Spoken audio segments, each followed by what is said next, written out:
നരേന്ദ്രമോദിയും അമിത്ഷായും നിരന്തരം കേരളത്തിലെത്തുന്നു. അതോടൊപ്പം തന്നെ ബീഹാറിലും ഹരിയാനയിലുമെല്ലാം ബി.ജെ.പിക്ക് വിജയം നൽകിയ വിനോദ് താവഡ എന്ന പ്രധാനപ്പെട്ട രാഷ്ട്രീയ ചാണക്യനെ തന്നെ കേരളത്തിൽ പ്രഭാരിയായി നിയമിക്കുന്നു. അതിനിടയിലാണ് ഇപ്പോൾ 30 പേരുടെ സാധ്യതാ പട്ടിക കേന്ദ്രത്തിന് കൈമാറിയിരിക്കുന്നത്.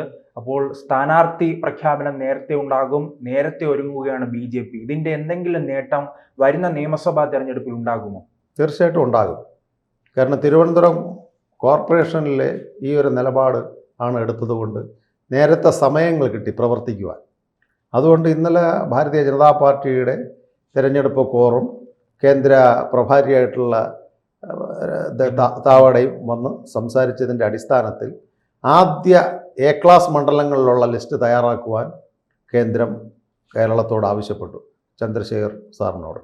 അദ്ദേഹം ആരാണോ നിശ്ചയിച്ചിട്ടുള്ള കോറുമായിട്ടിരുന്ന് ചർച്ചകൾ ചെയ്ത അടിസ്ഥാനത്തിലാണ് തിരുവനന്തപുരത്ത് നേമം, കഴക്കൂട്ടം, നമ്മുടെ കാട്ടാക്കട, വട്ടിയൂർക്കാവ്, നമ്മുടെ ആറ്റിങ്ങൽ തുടങ്ങി ചവറ, അതുപോലെ പത്തനംതിട്ടയിലെ റാന്നി, ആറന്മുള, അതുപോലെ ആലപ്പുഴയിലെ കായംകുളം, അരൂര്, അതുപോലെ ആലപ്പുഴ സെൻട്രൽ, എറണാകുളത്തുള്ള തൃപ്പൂണിത്തുറ, ഇങ്ങനെ സാധ്യതാ പട്ടിക ആദ്യ ലിസ്റ്റ് ബി.ജെ.പി എം.എൽ.എമാർ അസംബ്ലിയിൽ വരും ജയിക്കും എന്ന് സാധ്യതയുള്ള ഇപ്പോഴത്തെ കോർപ്പറേഷൻ തിരഞ്ഞെടുപ്പിൽ വോട്ട് കിട്ടി അത് 22,000 വോട്ട് കിട്ടിയ സ്ഥലം മുതൽ അങ്ങോട്ടുള്ളതിൻ്റെ ഒരു ലിസ്റ്റ് എടുത്തു. അപ്പോൾ നമുക്കറിയാം 44% വോട്ട് കിട്ടിയ സ്ഥലം തിരുവനന്തപുരത്തുണ്ട്, നേമം പോലുള്ളത്. 41% വോട്ട് കിട്ടിയ കഴക്കൂട്ടം പോലത്തെ മണ്ഡലമുണ്ട്. ഇവിടെ കോൺഗ്രസ്, കമ്മ്യൂണിസ്റ്റ് വളരെ പിന്നിലാക്കിക്കൊണ്ട് മുന്നിലാണ് ബി.ജെ.പി വന്നത്. 43% വോട്ട് കിട്ടിയ വട്ടിയൂർക്കാവുണ്ട്. 40% വോട്ട് കിട്ടിയ കാട്ടാക്കട മണ്ഡലമുണ്ട്. അതേപോലെ 39-നും 40-നും അടുപ്പിച്ച് വരുന്ന ആറ്റിങ്ങൽ മണ്ഡലമുണ്ട്. തിരുവനന്തപുരം സെൻട്രൽ മണ്ഡലമുണ്ട് 40% കിട്ടിയ.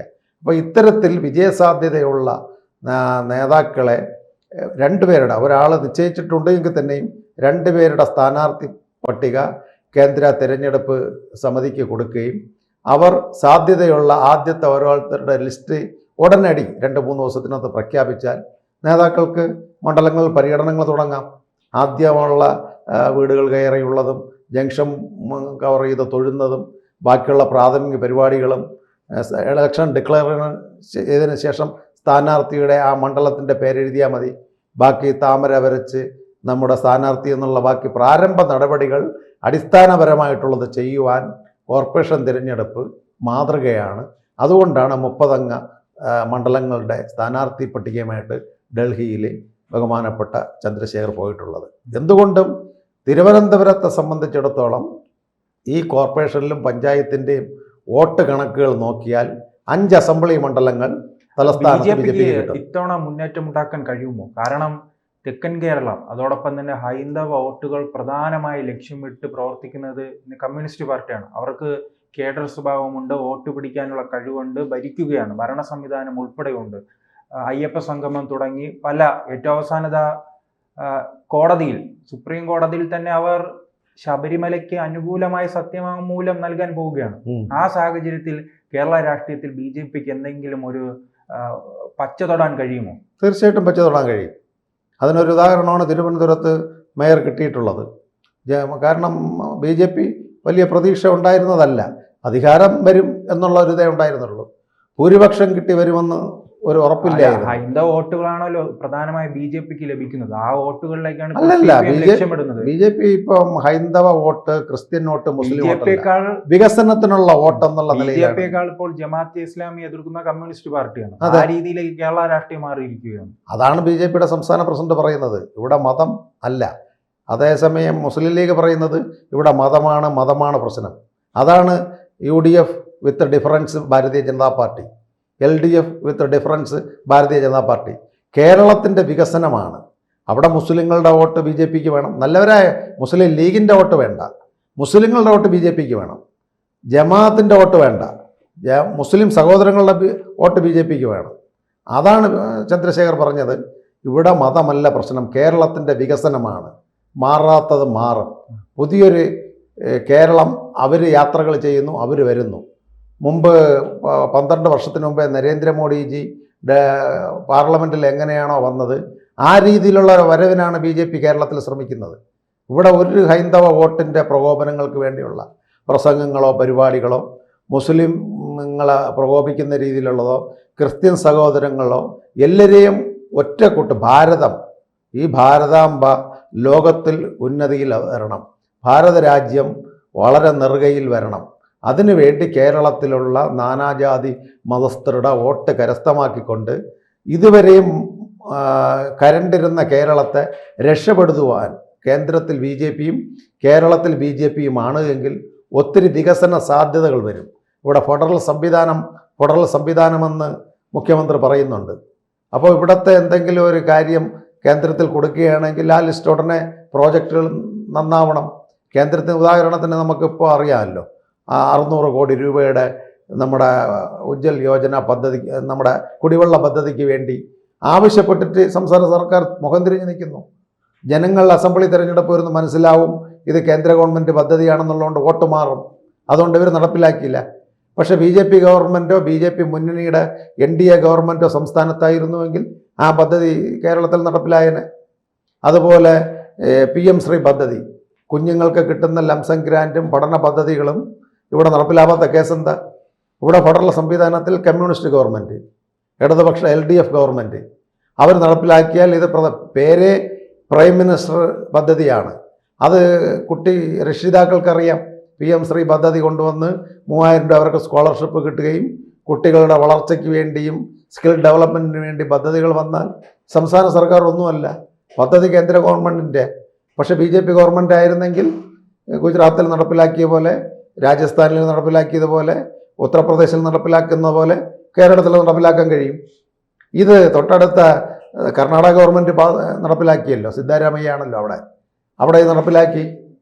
പക്ഷെ അത്തരത്തിൽ കേരളം പോലുള്ള സ്ഥലത്ത് കേന്ദ്ര പദ്ധതികൾ നടപ്പിലാക്കിയാൽ, ഇപ്പം ഇന്ദിരാ ആവാസ് യോജന, പ്രധാനമന്ത്രി PM ആവാസ് യോജന, ഇവിടെ EMS പദ്ധതിയായിട്ട് വീടുകൾ കൊടുത്തു. ലാസ്റ്റ് മൊമെൻറ്റിലെ ഗ്രാമീണ ജനങ്ങൾക്കറിയാം ഇത് പദ്ധതി കേന്ദ്ര ഗവൺമെൻറ്റിൻ്റെ കാശാണ് നമുക്ക് കിട്ടുന്ന ഭവന പദ്ധതിക്ക്. ഉജ്ജൽ യോജന പദ്ധതി, ഗ്യാസ് കണക്ഷൻ, അത് കഴിഞ്ഞിട്ട് നമ്മുടെ ഇവിടുത്തെ തൊഴിലുറപ്പ് പദ്ധതിക്ക് കൊടുക്കുന്ന ഫണ്ട്, ഇതെല്ലാം ആശാസമരം വന്ന് കേന്ദ്രം അവരുടെ പൈസ കൂട്ടിയപ്പോൾ ജനങ്ങൾക്ക് മനസ്സിലായി. പണ്ട് ഇതൊന്നും ജനങ്ങൾക്ക് അറിഞ്ഞുകൂടായിരുന്നു. കിറ്റ് കൊടുത്തത് മുഖ്യമന്ത്രിയാണെന്ന് പറഞ്ഞ് വോട്ട് കരസ്ഥമാക്കിയ ലോക്കൽ കമ്മിറ്റി നേതാക്കളും ബ്രാഞ്ചുകാരുമാണ് വീട് കളിച്ചെന്ന് പറഞ്ഞത്. നമുക്ക് കണ്ടിട്ടില്ലേ, മോഡിയുടെ പാക്കറ്റിനെ വലിച്ചീറി കളഞ്ഞിട്ട് പിണറായിയുടെ സഞ്ചിയിലാണ് അരിസാധനങ്ങൾ കൊടുത്തത് കോവിഡ് സമയത്ത്. അപ്പോൾ അത്തരത്തിലുള്ള വികസനങ്ങൾ ഇപ്പോൾ ജനങ്ങൾക്ക് മനസ്സിലായി. കേരളം അതിദരിദ്ര സംസ്ഥാനമാണ്, ഇവർക്കത് നടപ്പിലാക്കേണ്ട കപ്പാസിറ്റി ഇല്ല, ഇത് കേന്ദ്ര ഗവൺമെൻറ് ഫെഡറൽ സംവിധാനത്തിൽ കേരളത്തിൽ കൊടുക്കുന്ന കാശുകളാണെന്ന് ഇപ്പോൾ ജനങ്ങൾക്ക് മനസ്സിലാക്കി. അതുകൊണ്ടാണ് തിരുവനന്തപുരം പോലുള്ള കോർപ്പറേഷനിലെ ഡയറക്ടർ സെൻട്രൽ ഫണ്ടുകൾ മേയർക്ക് ചെയ്യുവാൻ കഴിയും, കൗൺസിലർക്ക് ചെയ്യുവാൻ കഴിയും. അതുകൊണ്ടാണ് പ്രധാനമന്ത്രി വിരുന്ന് കൊടുത്തുകൊണ്ട് അവരോട് സംസാരിച്ചത്. ഭാവിയിൽ നമ്മളെ എങ്ങനെയാണോ ഗുജറാത്തിൽ 14 BJP അധികാരത്തിൽ വന്നത്, അഹമ്മദാബാദ് നഗരസഭ കിട്ടിയതിന് ശേഷമാണ് ആ പ്രയാണം ചെയ്തുകൊണ്ട് തൊട്ടടുത്ത സൂറത്ത് നഗരം കിട്ടി, ഗാന്ധിനഗർ നഗരം കിട്ടി, സംസ്ഥാനത്ത് BJP ഭരണം കിട്ടി 14. ആ ഒരു തുടർച്ച പ്രധാനമന്ത്രിക്ക് അറിയാം. അതുകൊണ്ടാണ് തിരുവനന്തപുരം കോർപ്പറേഷൻ BJPക്ക് കിട്ടി, തൊട്ടടുത്ത 2-3 പഞ്ചായത്തുകൾ കിട്ടി, തൃപ്പൂണിത്തുറ മുനിസിപ്പാലിറ്റി കിട്ടി, പാലക്കാട് നഗരസഭ കിട്ടി.